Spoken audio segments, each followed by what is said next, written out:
Okay, YouTube, we have 4 new subs. So these are Shok Industries little 8's that they do. Pretty sure they're rated at 400 RMS, but are probably a fairly underrated little 8. I'll post the details of the subs, like the specs, in the description. But I picked these up at a pretty cheap price. So the main reason I bought them is 2 of them are going to go in here. Not in this video, but I just wanted to show you the subs in this video. But what I've done is I've taken out one of the Rockford 8's, and again, it's a pretty weak little sub. They do look a little better normally with the rubber boot put on them. These are only 200 RMS, so these subs are more than double as far as power handling goes.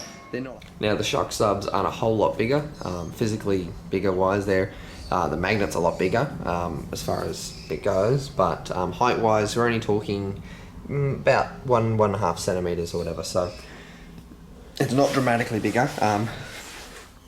All that matters in the floor of this is where it sits. This bit of height sticking up is fine, but the actual mounting depth inside of the box is where obviously the depth actually matters in this enclosure that I've got built already. I'm pretty sure I'll be able to get them in there. I have got to cut the hole size a little bit bigger. That's why I haven't test fitted them right now.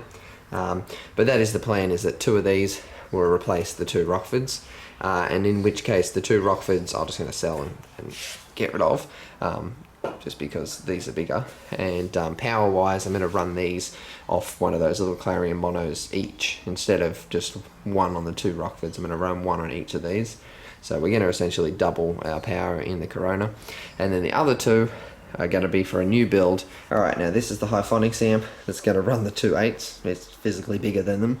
It's an old school AB class hifonics Triton. Now, if some of you have been watching this channel long enough, I actually owned 2 of these about 6 years ago and had them in my Commodore.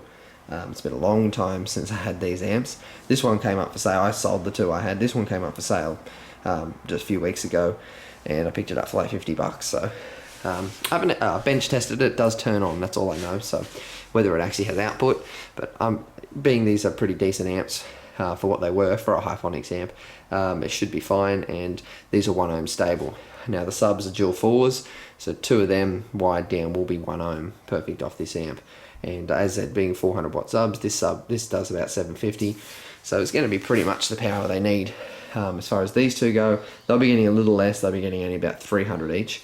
But again, in that tiny little enclosure, it's going to be fine. So anyway guys, just wanted to show you that I have 4 new subs here, and 2 builds out of it. These 2 are just going to again kind of ramp up the build that I've pre-done there, and a new build for these 2 with this amp in the girlfriend's car. So anyway, just another thing. It might not be the next video coming up on this channel, because I've kind of got a lot of things going on at the moment, but just wanted to show you this as well.